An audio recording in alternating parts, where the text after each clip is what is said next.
오늘은 시집 두 권을 소개해 드리겠습니다. 그 첫 번째 시집으로 릴케의 신시집인데요. 출판사는 현암사입니다. 이 시집을 왜 신시집이라고 이름을 붙였는지 그에 관한 내용을 간단히 읽어드리겠습니다. 릴케는 중기에 들어서면서 보는 법을 배우려는 것을 자신의 시학으로 삼게 된다. 그리고 그 능력의 경지에 이르려 한 노력이 가장 정직하고 정성스럽게 나타난 것이 새로운 시 모음, 즉 신시집이다. 그러므로 이 시집은 그전까지 그의 시에 흐르던 감성적, 주관적 성향에서 떠나 주관을 배제한 채 거리를 두고 보려 한 노력이 진정으로 볼 수 있는 경지에 이르렀음을 확인해주는 의미를 지닌다. 다음으로는 릴케의 생애에 관해서 간략히 읽어드리겠습니다. 1875년 12월 4일 프라하에서 요제프 릴케와 소피 사이에 독자로 출생합니다. 1891년 9월 부유했던 백부의 후원으로 린츠 상과대학에 입학합니다.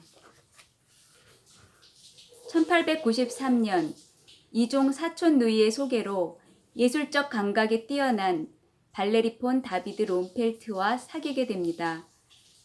미모의 개성이 강한 이 아가씨의 예술적 취향에 반하여 그녀를 향한 수많은 연시를 쓰기도 합니다. 1897년 5월 12일 한 사교 모임에서 마침 미넨에 치료 중이던 독일계 러시아 장군의 딸 루 안드레아스 살로메를 만납니다.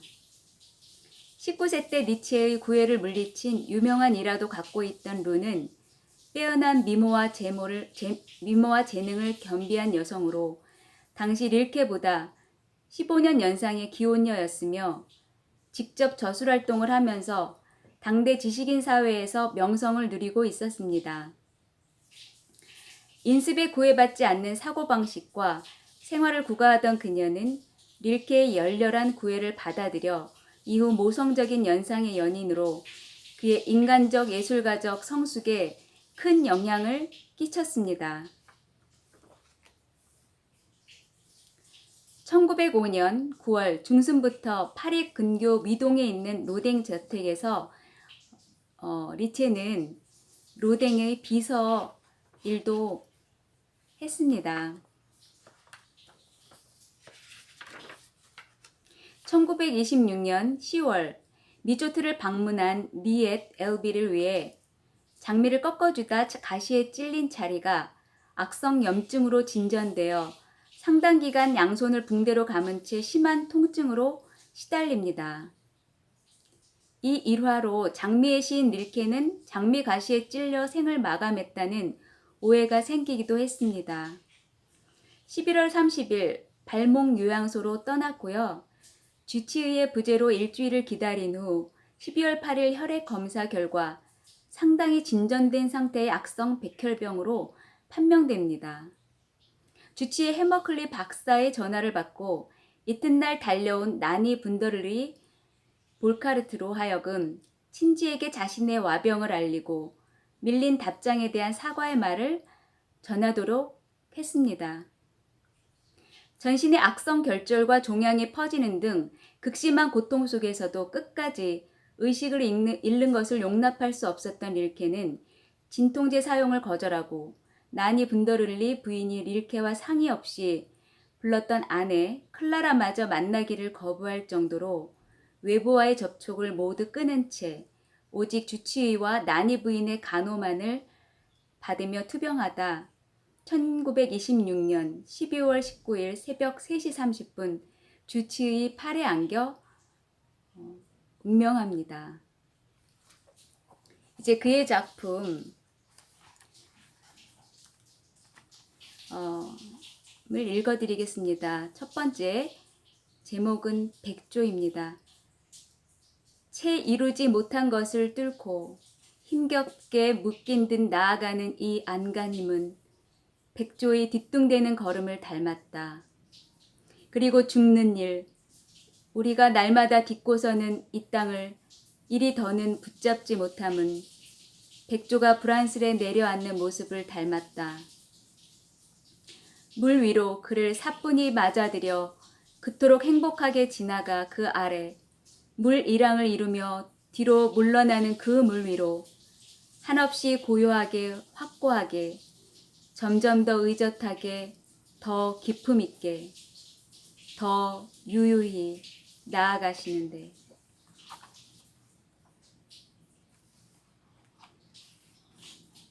온실로 가는 계단 베르사유 궁에서 이따금 양편에 부복하고 있는 자들에게 외투의 고독 속에서 자신을 보여줄 뿐 거의 아무런 목표 없이 마냥 그대로 걷기만 하는 제왕들처럼 바로 그렇게 이미 시작부터 굽혀 부복하고 있는 난간 사이를 계단은 호젓이 올라간다. 천천히 신의 은총으로 하늘을 향해 그 어느 곳도 아닌 곳으로 모든 수행원에게 남아있으라고 명령을 내리기라도 한 듯 그들은 멀리서나마 감히 뒤따라갈 엄두를 내지 못하였고 심지어 누구 한 사람 무거운 긴 망토자락을 들어주어도 안 되었던 듯. 로마의 분수 보르헤세에서 두 개의 소반 오랜 둥근 대리석 가장자리 하나가 다른 곳 위로 포개져 위쪽의 물로부터 살며시 기울여 아래쪽에서 기다리고 있는 물회로 그 물 나지막이 속살되는 윗물을 잠자코 맞으면서 은밀히 오목한 손안에서처럼 윗물에게 녹색과 어두움 뒤편의 하늘을 미지의 것인 듯 보여주면서 아름다운 물바지 안에 스스로 유유히 고향 그리움도 잊은 채 둥글게 퍼져나가면서 다만 이따금 꿈꾸듯 한 방울 한 방울씩 아래쪽 두텁게 낀 이끼 위로 흘러가며 제 물바지를 미소 짓게 하는 마지막 수면경애로 떨어져 내리면서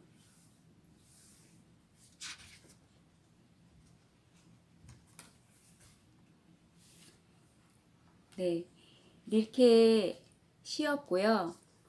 두 번째 시집으로는 헤르만 헤세의 시집입니다. 저는 헤르만 헤세 작품들을 거의 다 좋아하는데요. 그 중에 몇 가지 시들을 좋아하는 것을 선택해서 읽어드리겠습니다. 헤르만 헤세는 모두 잘 아시기 때문에 시인에 대한 소개는 생략하기로 하고요.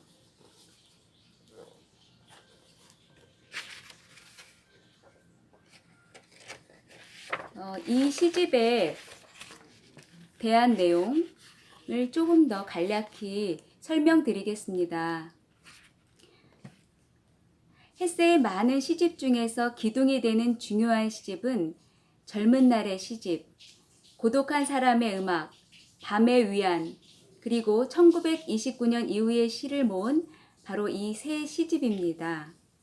이 시집은 헤세의 환갑을 기념하는 것이면서 동시에 시집으로서의 마지막 이정표가 된다는 점에서 매우 중요합니다.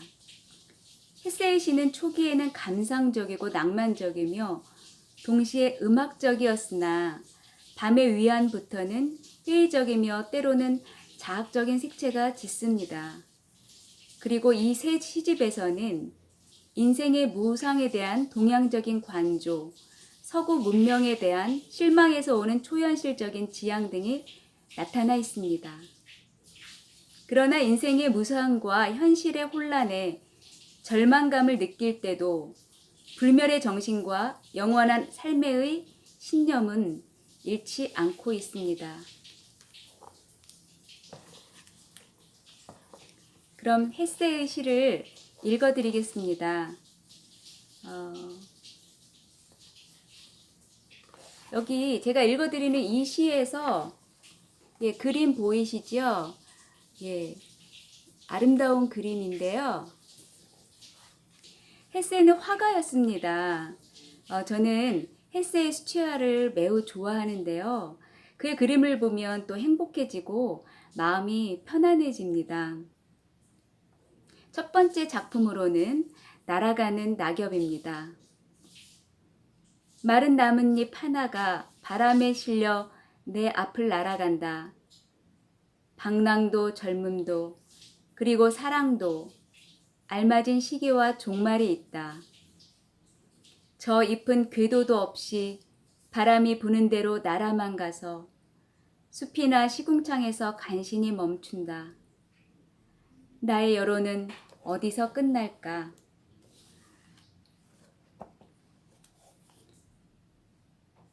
8월 말할 수 없이 아름다운 여름의 하루였다.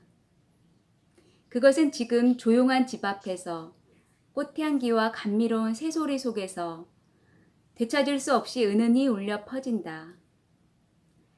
여름은 지금 붉게 타오르는 노을 속으로 가득 찬 그의 술잔에서 넘칠 듯 금빛 샘물을 부어 넣어 그의 마지막 밤을 말없이 드높인다. 이 시에 나오는 바로 옆에 이렇게 헤세의 그림이 보이시죠? 이 그림도 굉장히 아름답습니다.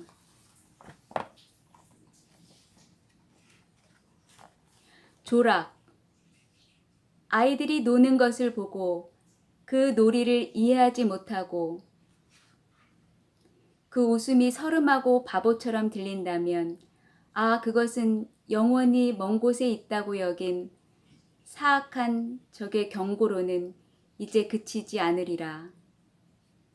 연애하는 사람들을 보고도 천국의 동경을 느끼지 못하고 흐뭇하게 여기고만 걸어간다면 영원을 청춘에게 약속한 마음속 가장 깊은 곳에 있는 시를 조용히 포기하는 것이다. 욕을 듣고도 분개하지 않고 못 들은 척 태연히 있다면 그때는 마음속에서 조용히 아픔도 없이 갑자기 성스러운 빛이 꺼지는 것이다.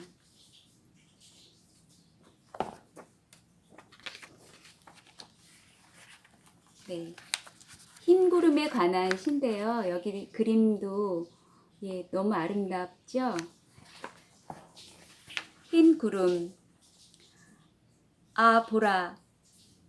잊어버린 아름다운 노래의 나직한 멜로디처럼 구름은 다시 푸른 하늘 멀리로 떠간다. 긴 여로에서 방랑의 기쁨과 슬픔을 모두 스스로 체험하지 못한 사람은 구름을 이해할 수 없는 법이다. 해나 바다나 바람과 같은 하얀 것, 정처 없는 것들을 나는 사랑한다. 고향이 없는 사람에게는 그것이 누이들이며 천사이기 때문에.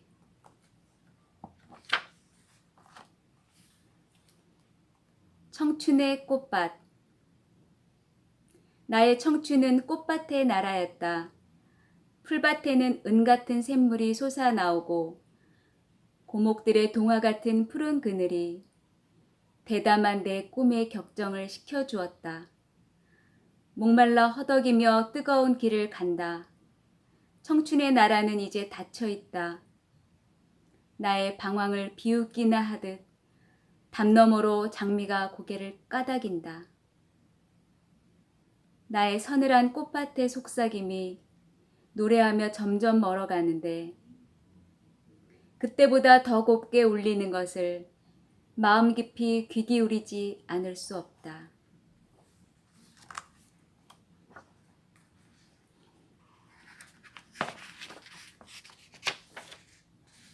잠들려 하며. 하루의 일과에 아주 지쳐버렸다. 절실한 소원은 지친 어린아이가 그렇게 하듯 다정히 별 하늘을 맞아들이는 것. 손이여 이를 모두 멈추라. 임하여 생각을 모두 잊어라. 나의 전 감각은 지금 졸음 속에 잠기려 하고 있다. 그리고 영혼은 속박에서 벗어나 밤의 기이한 세계에서 깊이 천배나 살기 위하여 자유로운 날개로 떠오르려 한다. 파랑나비라는 작품인데요. 예, 색깔도 파란색으로 수채화 그림으로 그려졌습니다. 너무 아름답죠? 파랑나비. 작은 파랑나비 한 마리 바람에 실려간다. 자개구름 색깔의 소나기처럼 반짝반짝거리며 사라져간다. 이처럼 순간적인 반짝임으로 이처럼 스쳐가는 바람결에 행복이 반짝반짝 눈짓을 하며 사라져가는 것을 나는 보았다. 어떠셨나요? 매우 아름다운 작품들을 읽으면 저도 모르게 입가에 웃음이 떠나지 않게 되고 행복해지는 것 같아요. 여러분도 오늘 밤 행복한 시간이었기를 바라면서 다음 시간에 또 뵙겠습니다. 안녕히 계세요.